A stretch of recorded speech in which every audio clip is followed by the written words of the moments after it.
New York, 1920. Au début du 20e siècle, des milliers d'Italiens ont émigré aux États-Unis pour chercher une vie meilleure, une nouvelle opportunité. Parmi eux se trouvaient les parents d'Anthony Morelli qui sont arrivés à New York en 1920. Ils ont rejoint le quartier de Manhattan, un endroit où de nombreux immigrants italiens avaient établi leur foyer.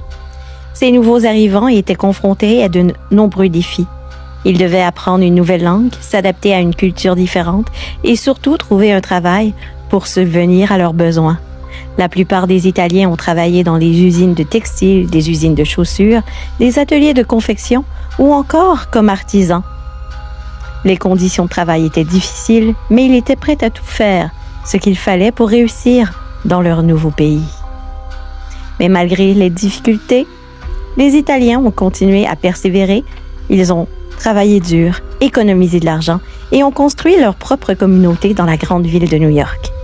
Et c'est ainsi que les parents d'Anthony Morelli ont réussi à construire une vie meilleure pour leur famille, malgré les obstacles qui se dressaient devant eux.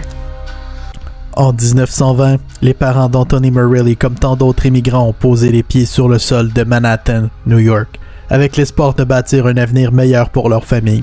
Dans cette ville impitoyable, la vie était dure. Pour survivre, il fallait travailler dur. C'est ainsi que le père d'Anthony a commencé comme simple laveur de vaisselle dans un restaurant appartenant à un certain monsieur Lucchesi, un homme d'affaires prospère de New York qui avait lui aussi connu les bas-fonds avant de réussir.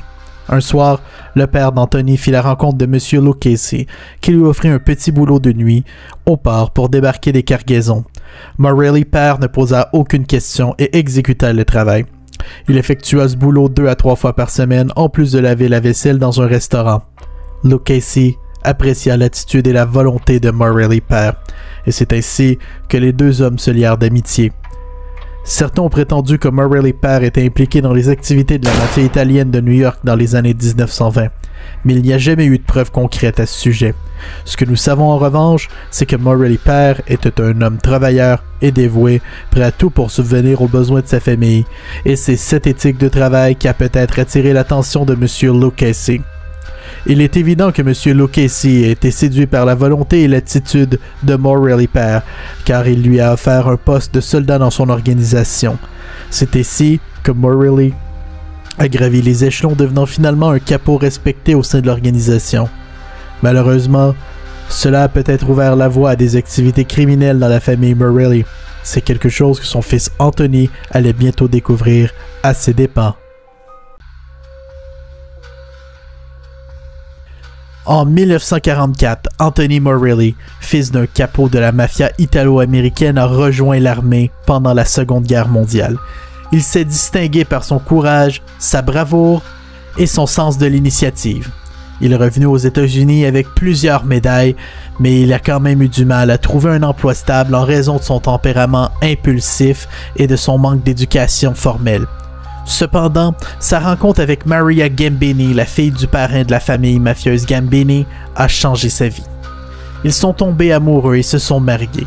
C'est là que la criminalité pour Anthony Morelli a commencé. En effet, en épousant Maria, il est entré de plein pied dans le monde de la mafia. Au début, il a essayé de trouver un travail honnête, mais a rapidement réalisé que ses antécédents familiaux le poursuivaient. Les portes se sont fermées à lui. Il n'a eu d'autre choix que de se tourner vers les activités illicites pour subvenir aux besoins de sa famille. Morelli a rejoint la French Connection, une organisation de trafic de drogue dirigée par des mafieux français et américains. Il a commencé comme simple transporteur de drogue, mais a rapidement gravi les échelons, gagnant la confiance de ses supérieurs par son travail acharné et sa loyauté sans faille. En 1950, Anthony Morelli était devenu l'un des principaux acteurs de la French Connection, contribuant largement à son expansion et à sa prospérité.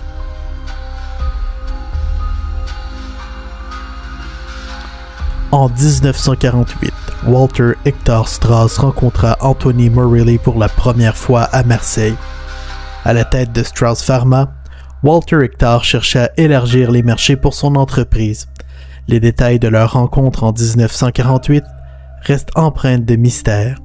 Certains affirment que leur première rencontre a eu lieu dans un café de Marseille où les deux hommes ont échangé quelques mots autour d'un café.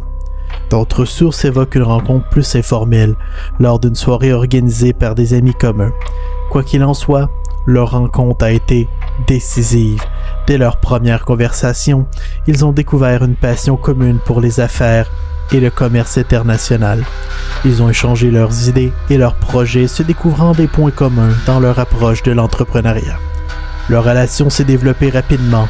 Nourris par une confiance mutuelle grandissante, ils ont commencé à se rencontrer régulièrement, échangeant des conseils, des astuces et des contacts. Ils ont travaillé ensemble pour développer leurs entreprises respectives, se lançant dans des projets ambitieux et novateurs. Leur partenariat est resté discret. Même après leur première grande transaction en 1950, ils ont continué à opérer dans l'ombre, nouant des relations de confiance avec des partenaires clés et évitant les projecteurs de la presse. Malgré leur discrétion, leur partenariat est devenu légendaire, alimentant les rumeurs et les conjectures. Mais leur relation a perduré, fondée sur une confiance solide et une passion commune pour les affaires.